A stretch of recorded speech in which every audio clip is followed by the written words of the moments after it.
Welcome to the Bubble Lounge. I'm Martha Jackson. In honor of Breast Cancer Awareness Month, we're joined by two amazing ladies, Beth Stavinoha and Lisa Bedford-Thomas, who are not only Park City's moms, but also dear friends of mine.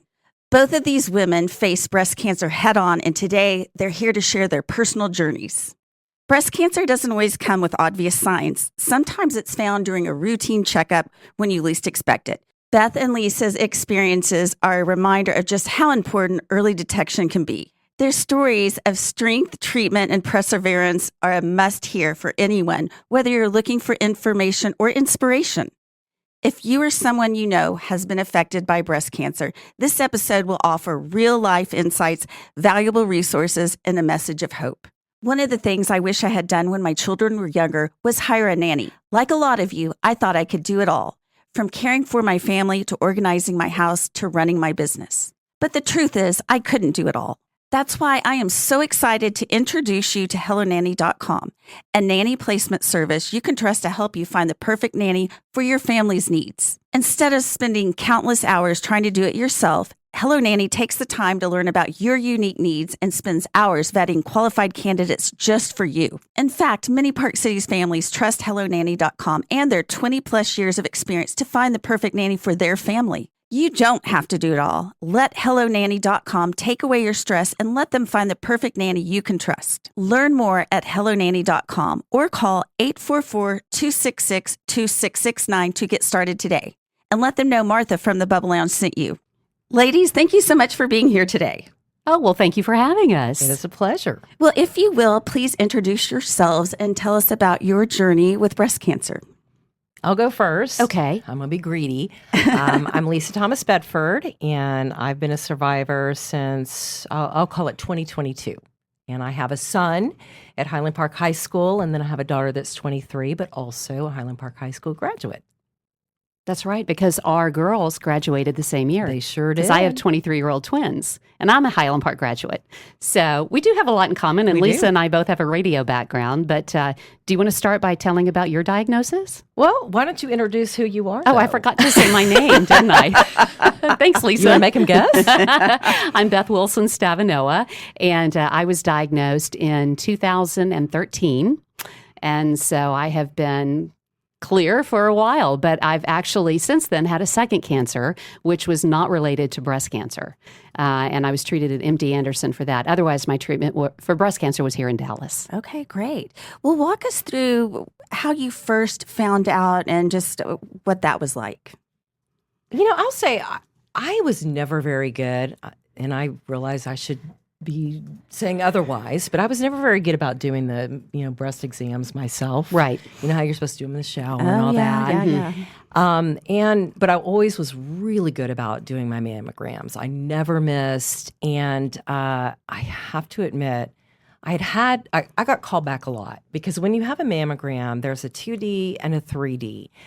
2Ds, if you have dense breasts like I do, and I bet you do too, you're going to get called back. So, but this was just the one time I didn't get called back. So when the, postcard came that I had my appointment, I put it off. Okay. Busy, I'm taking care of everyone else. But then I revisited in 3 months and I got to make that call. And I'm so glad I did because they found an area. And I have made it before a lot of times, and don't be nervous if you have dense breast. It's just normal. You'll have, your first scan, they do the callback, they'll do another one, and then sometimes they'll make it to the sonogram. And I've done that. I've been there before, but this time I made it into the radiologist's office. And he's like, I don't like the way that looks. I want to do a biopsy. And so I got that done. And the doctor that called me said, hey, I think this is precancerous. I still want it out, and you need to make an appointment with a surgeon, which I did. And it turned out it was cancer. Wow. And so I went the route because I did the genetic testing. I didn't have the BRCA genes. I was very blessed. So I just had a lumpectomy, and then I had, you have lymph nodes under your arms. Right. And I had those removed, and the cancer hadn't spread. I had a full body scan. And so then I went the radiation route. So honestly, mine was a breeze. But let me tell you, early detection is everything. I hear women all the time say, oh my God, I haven't been in years. Oh, God, that Yeah. freaks me out. I know somebody me right too. now, and I hope she's listening. It's 3 years. And I'm telling you right there, I will say my number, 214-536-4655. I don't care. I will stay on you. I will pick you up. I will take you to get your mammogram. There is no excuse. You are so worth it. Yeah. Yeah, when I get the notice in the mail, I literally can hear your voice saying, get your mammograms, ladies. I mean, you've been so good on social media, just really repeating that message constantly. I mean, I totally associate that with you. Yeah, I mean, I think, what if I'd waited? Oh, well, Oh, my gosh. I can tell you about that. And you've got a story that's completely different. And that's the do. thing. There are so many options when you hear that you've got cancer. Right. So what was yours, Beth? Well, so I had a very conservative OBGYN who delivered my twins in Fort Worth. I was living there at the time. And he had me start my mammograms at age 40, even though there was no history of cancer in my family. That's just his protocol. So at 45, I went in for my mammogram. And at that time, he had retired and I had a new doctor. Well, I received a letter in the mail, and this is in the fall of 2012, from Solis Mammography, indicating that I had dense breast tissue and that I should contact my doctor to discuss further screening. So I called and they said, oh, okay, well, the nurse said, well, talk to the doctor and I'll call you back. And I said, okay. So she calls me back and she said, Beth, this is so common. We're just going to put it in your file. Don't worry about it. Over 50% of women have dense breast tissue. So I think you're fine. Well, later that spring in 2013, I rolled over to turn off my bedside table lamp. And just to kind of give you a backstory, I was fresh out of a divorce. I was a single mom, and I had just started working full time. My girls were 12, and we were living in Fort Worth, and I was commuting 3 hours a day to Dallas for my job and selling my home so that at the end of the school year, we could all move to Dallas and be closer to each other during the day. So, I rolled over, like I said, in bed to turn off my light, and I felt what felt like a rock. And I literally jumped out of my bed, and I just pulled my sheets apart. I'm like, what in the world is in my bed? I felt something when I rolled over, and I couldn't find anything. And so I thought, oh, what if it's in me? And so I knew it was right by my chest, so I started patting around, and I pushed really hard on my left breast, and I felt something really hard. And I went, oh my gosh. And so I called this new doctor. We went in. She said, I don't know what that is, but that needs to come out. And I go, you mean like surgery? And she goes, oh yeah, you need a breast surgeon. And I'm like, okay. And she goes, and a biopsy. And I said, okay. And I'm thinking, oh, seriously? I'm like 6 months out of divorce, 6 months into a brand new job. I don't have any family that lives in Texas. I mean, I don't have time for this, but cancer, as we well know, doesn't really care what you have going on in your life. Sure doesn't. So anyway, fast forward, it was cancer, the biopsy showed, and I found out on a Friday in the middle of a meeting. And then I had my appointment set for that Monday with Dr. Grant, and so at Baylor. And so we went and we talked.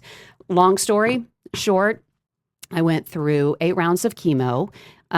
Did lose my hair. That's another story of how I almost died. And during my first chemo, and instead of every 3 weeks, because mine was so aggressive and it was stage 2B in the size of a golf ball, I went every other week. So I'd work Friday morning, I'd get chemo Friday afternoon, I'd drive back to Fort Worth, and then go back to work on Monday. So, and then I had a double mastectomy because I didn't want it to come back on the other side. And then I had reconstructive surgery, and the treatment process lasted 9 months. I want to let you in on a little secret. My husband, Sean, is a lousy handyman around the house. I leave him notes all the time, and he never seems to have time to take care of even the simplest home maintenance tasks. That's why I am so excited to introduce you to Mannerly, a concierge home maintenance service that you can rely on. Mannerly takes the time to handle all your home maintenance issues, from routine house chores like pool cleaning to replacing AC equipment during an emergency. They can help handle it all.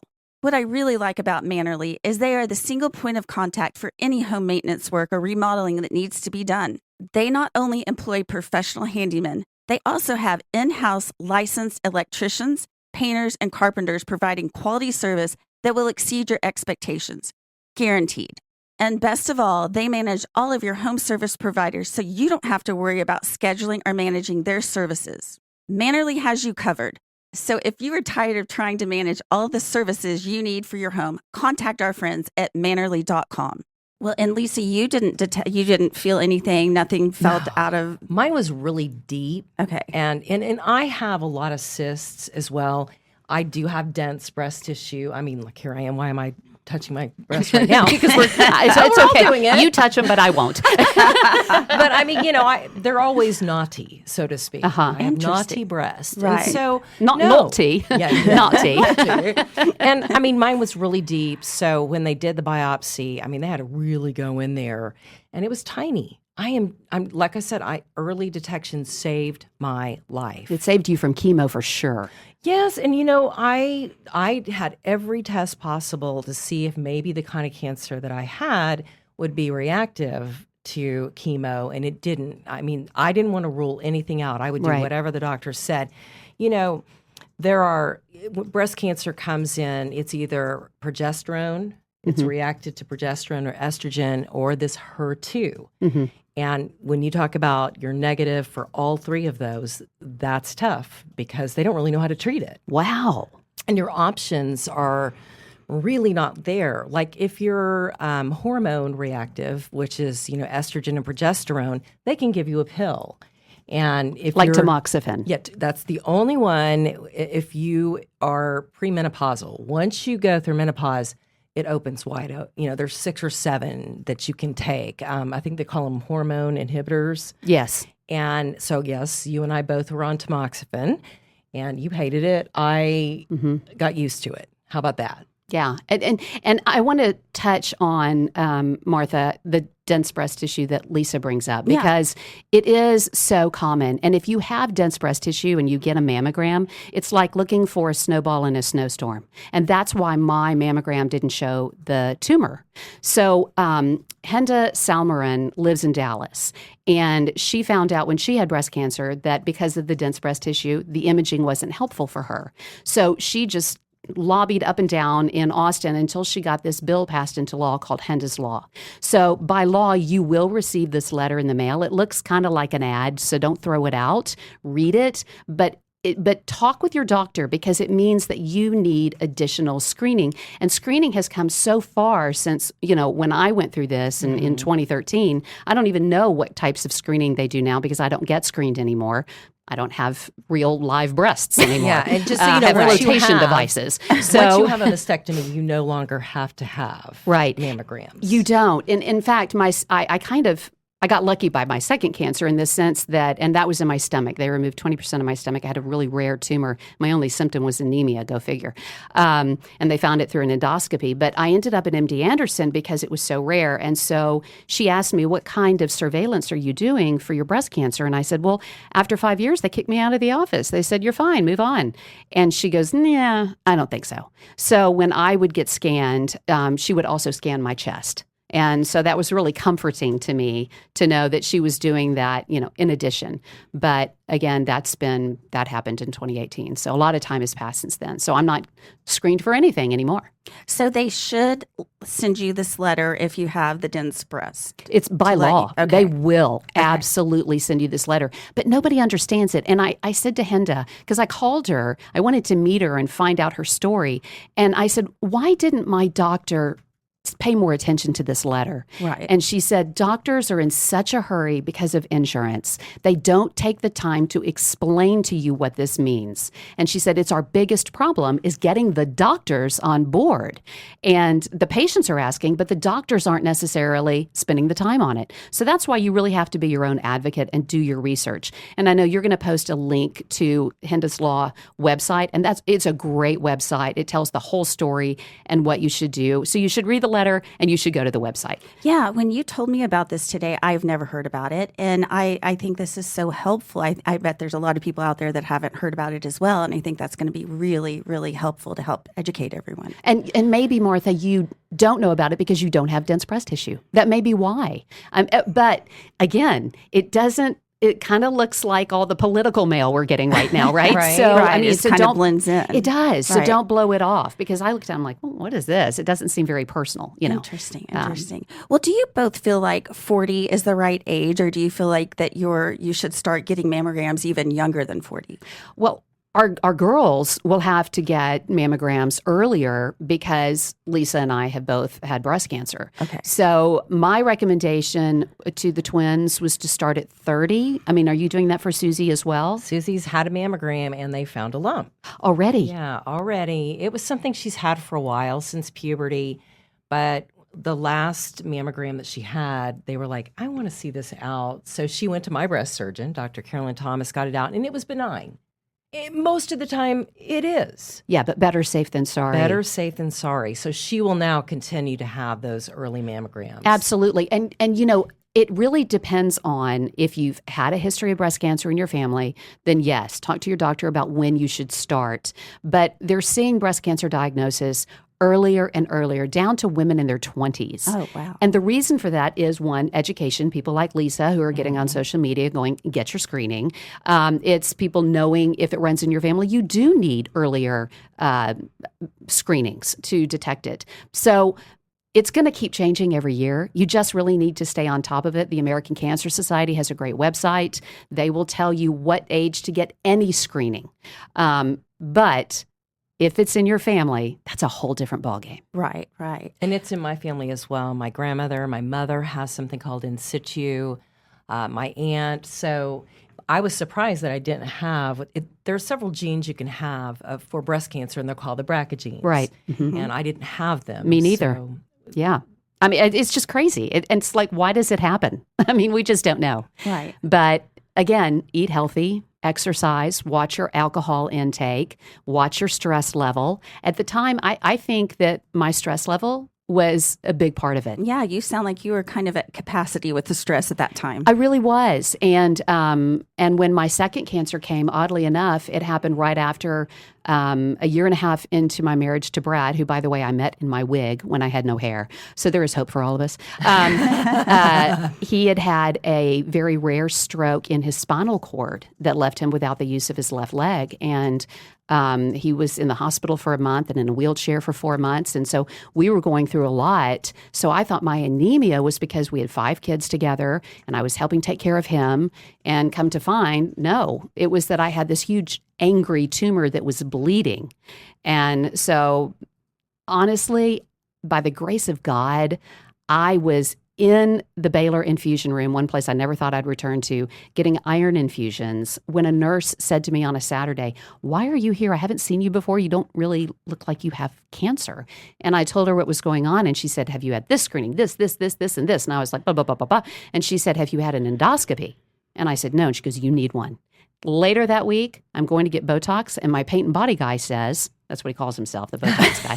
He says to me, "How's life?" And I tell him, and he goes, "They're giving you iron infusions for anemia. They're putting a Band-Aid on your leak. They need to find your leak." And I said, "Well, this nurse just told me I needed an endoscopy." And he goes, "You do."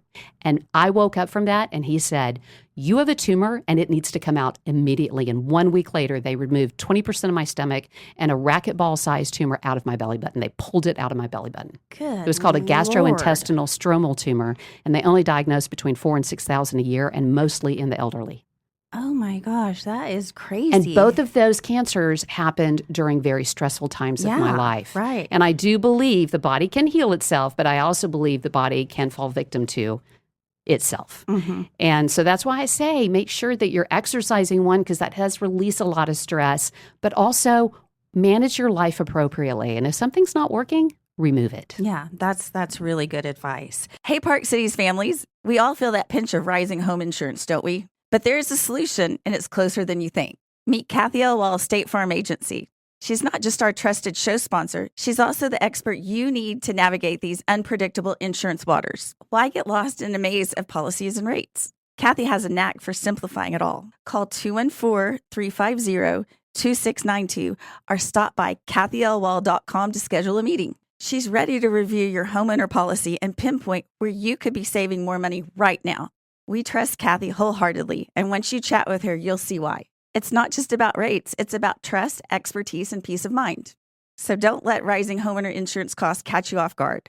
Contact Kathy L. Wall State Farm Agency now at 214-350-2692 or visit kathylwall.com. With Kathy L. Wall on your side, you'll have an agent you can trust and help secure your family's future. Well, let's talk about treatment. We haven't really talked about that much yet. And Beth, I know that you've got quite the story of what you went through. Mm-hmm. Well, the very first chemo, my southern mother from Memphis was like, well, I'm just going to be there, Beth. And I was like, no, Mom, I've got somebody to take me to this one. Let's wait for when I need a ride to another one. And so my girlfriend from Fort Worth helped me load up these cold caps that I actually had to order from Great Britain. They were not doing them yet in the United States. And basically, it's a cap that you change on your head every 30 minutes. It goes in dry ice. It has to be at a certain temperature, so there's a lot of work prior to using it. You roll all these coolers in. People look at you like, what are you doing? And then you put them on your head. Well, at the time, because I'd been through a lot of stress, I weighed 110 pounds. So I was really thin for 7.5. Right. And I put that cold cap on because I didn't want to lose my hair. You know, we're in Texas. Hair matters. Oh, yeah. And I knew that no one would notice that I was losing my breasts, but I was pretty sure at the office they'd notice I was bald. And that was embarrassing to me. And so I wanted to save my hair. I put the cold cap on, and 10 minutes into my first chemo treatment, I passed out. My blood pressure dropped to 40/0. I was gray. I was ice cold. I was unresponsive, and they almost called my time of death. So they took the cold cap off, and it took 12 minutes for me to warm up and for my body to begin to function properly again. So at that point, I knew I was going to lose my hair. There was no way around it. The cold cap was not going to work for me. Since then, they've made great strides. They now have a cooler at Baylor for those caps. They know more. They're available in the United States. So I'm not poo-pooing the idea of it. I'm just saying it didn't work for me. Right. And at the end, losing my hair was absolutely the best thing that could have happened to me, because it taught me that it's not about the outward appearance, it's about the inward appearance. And our real beauty comes from inside. It has nothing to do with the way we look. That's such a good point. So I was grateful. It really taught me a lot. And having been on TV prior to that, because I was on Good Morning Texas up until my twins were born, I was freelancing in the world of on-camera and voiceover work, and appearance mattered. And so I'd always worried about my appearance and was my hair right and this, that, and the other. And then I realized, you know what? Doesn't matter. It doesn't matter. Yeah, in the grand scheme of life. It just doesn't. And I just had 8 inches cut off 2 weeks ago. So I really don't care about my hair anymore. Well, Lisa, tell us about your treatment. Really, mine was simple. After I did a lot of testing and I felt like I was waiting, I'm like, I want to get on this. I just did radiation and I went every day. I think it was for 30 days. It wasn't bad for me. Really? It really wasn't. In fact, they have a locker room for you to go in and you put on the gowns and, I guess if you're modest, I'm not modest. So I finally said, once you've had kids. I'm like, do I have to go through this or can I just take my shirt off and hop on the table? And they're like, sure. Yeah, go for it. It was maybe 20, 30 minutes. And I got a little red in the area the last week, maybe a little tired. It really wasn't a big deal. You're so fortunate, Lisa. I know. Because I hear women who have to go through radiation, and I didn't. And I told Dr. Grant, I was like, I do not want radiation. I'm like, I've done this, I've done this. I'm like at the end of my rope with treatment. He said, well, if I don't put you in front of a radiologist, you probably won't have radiation. And he felt I was okay to move on. But I've heard women who get sunburned really badly, and maybe that's if they're fair skin. You look like you tan well, so maybe you just have thicker, tougher skin. I don't know. But radiation can be so different, and it can also be exhausting. Were you not exhausted?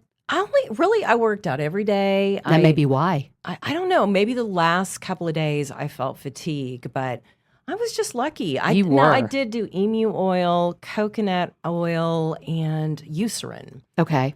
Afterwards, but mine was a breeze. That is amazing. Yeah, she's very lucky. That's great. But believe me, I sat in the waiting room. And another thing, when you have had breast cancer, there is a real thing, and it's called survivor's guilt. Yeah.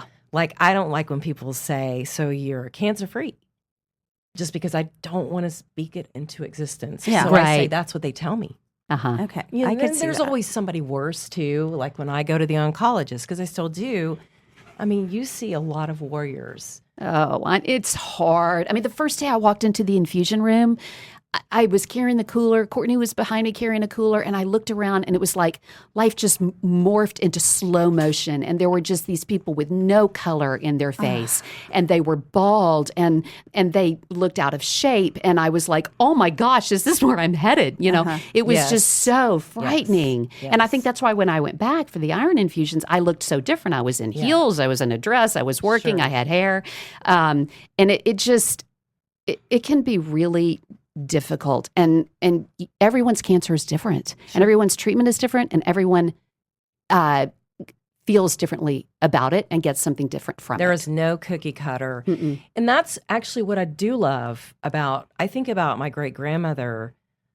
She had no options back in the day. I mean, you just whacked it off. And I remember, she put the pads, in her bra. And I think I made fun of. I feel bad, because I'd not seen anything like that. I was a little girl, and she had scars up and down her arm.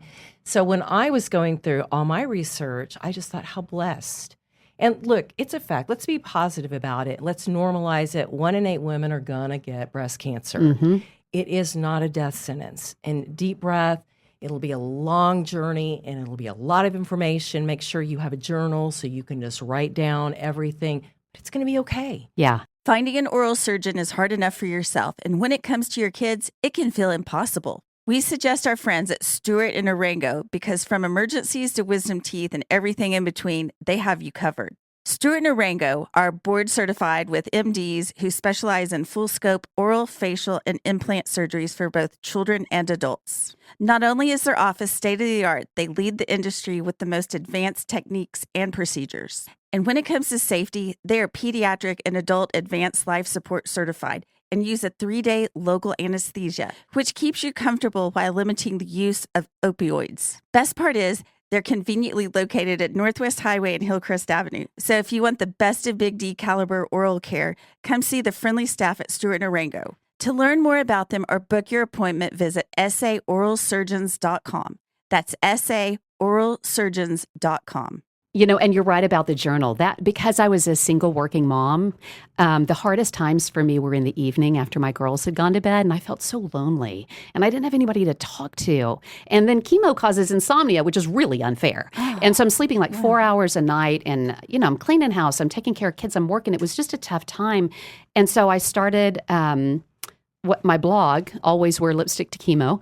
And that sounds so you. And it was really therapeutic. And it was about not just what I was feeling, but what I was learning and my walk with the Lord and how that was so significantly changing because Jesus was all I had. I mean, I would talk to him all night. I was just so awake and alone. And I look back at that. And ironically, that blog was why Brad fell in love with me because after our 3rd date, I said, look, I've been through so much. I was like, it would take like 10 dates for me to tell you all this. I said, I'll email you my blog, read my blog. If you want to go out with me afterwards, great, let's do it. And if you don't, it's okay. I understand. And he emailed me at 2 a.m. and he was like, I just finished reading your blog. I cried all the way through it. When do you want to go out again? Oh my gosh. Wow. That just brought tears to my eyes. That's such a sweet story. It really was. It really was. So, journaling is helpful because you will forget. Yeah. And actually, I go back and I'm like, oh my gosh, that sentence was so poorly constructed. but it was because I was so sick. I was just kind of spitting things out. I had chemo brain for sure, which is real. Is a real thing. And actually, a lot of women suffer for that for years. I had a friend who had to quit working. She was an accountant, and her chemo fog was so bad, she was making mistakes. Sure. I mean, it can be very life-changing. Chemo is ravishing on the body. So it's right poison. There. It's poison. Mm-hmm. That right there should be a reason to go get your screening so you don't lose your hair and have chemo brain. Excellent You know what my points. mantra was for mine was detect it, treat it, defeat it. I love that. I mean, that's a good mantra. That's simple. I like it. And and one thing I love about the community that we live in is I've met so many amazing women. people are either a little embarrassed, it's bosoms, breasts, Yeah, I know. but then, or they're like me who named theirs. Mine was Boobra. Oh, that's right. Boobra That on the was left one, so if I'd had that funny. one, it would have been Streisand. But, And I really hope you never have a full name. right. Yeah, exactly. But you have a really lighthearted approach to a lot of things, Lisa, and you're very tough. You have a great sense of humor, and that helps. And I do remember my oncologist saying that his most successful patients, because he was like, Beth, you're killing it through chemo. You're doing so great. Keep going, keep going. I'm like, really? Because I'm like holding onto the wall to get to my office. I feel so bad. And he said, here's the deal. He said, get up, put your makeup on, get dressed, have a purpose, get out of the house, go live your life, do your treatment. And he said, my toughest patients are my stay-at-home moms that are reading WebMD that think they're going to die in the next 12 hours. And he was like, sometimes there's too much information. You need to make sure you're getting it from the right sources. The National Institute of Health, the American Cancer Society, Mayo Clinic. Don't fall victim to all of this. And people would say to me, too, also, be careful what people say to you. Don't get your feelings hurt. They go, oh, you have cancer. My aunt died from cancer. Oh, my goodness. And I would be like, and then you're like trying to console them and thinking, well, I hope I'm not like your aunt. I hope I outlive all this. And so, but people don't know what to say. Right. They're getting better at it, though, as we journey down this road and more women are on the survivor side, because like you said, back in the day, that was it. You may not be treated. I am laughing, though, because I agree with you. People don't know what to say. So I would send a meme out, and it's like, I feel less cancery today. I mean, you could laugh at it. In fact, I will say, because I have harped on early detection, I've had 4 friends who at different stages. I've got a current friend right now, Summer Glass, and hers was just barely a stage 1. Wow. And she would be here today, except for she's going through radiation. Okay. The exact time. Oh. So love you, Summer Glass. Well, let's just end with that. Just the importance of early detection, like they keep saying, and just what should people do? I know Lisa will say, go get your mammogram right now. Actually, Summer, my friend, said, remind people that when you finish your mammogram, go ahead and book the next appointment. Smart. Yeah. I would say, take care of your body. Listen to your body. Be your own advocate. Don't be afraid to disagree with your doctor. I dumped 3 oncologists in Dallas for MD Anderson because they all wanted to put me on a 10-year chemo pill I didn't need. Oh, my goodness. So do your homework. Right. And then I'm really serious when I say make sure you have faith and you have a walk with the Lord, because at the end of the day, we're all going to go through hard times. We're all going to suffer. We're going to have things happen to us that don't seem fair, but that's life. And we weren't promised it was going to be easy. I will say, in all honesty, when my second cancer came, I was not as entrenched daily in my walk with the Lord as I was when my first one came, and it really hurt me. Yeah. And I knew at that point I would never make that mistake again. I would take that time daily to spend in prayer and in reading my Bible. So if faith trumps everything, it really does. If you have that, you can get through anything. Well, ladies, thank you so much for being here today. You did such an amazing job of just sharing your journey, sharing advice. I love everything that you had to say, and I know it's going to be so helpful. Well, thank you, Martha. We're blessed that you have this platform. Thank you so much, because you are such a great voice for the community. Yeah, you are. I love listening. And Well, she's got on a thank you. Bubble Lounge shirt now, a sweater. And it's She pink. has swag. You've come a long way. Well, thank you. That's been another episode of the Bubble Lounge. I'm Martha Jackson, and I'll see you next time.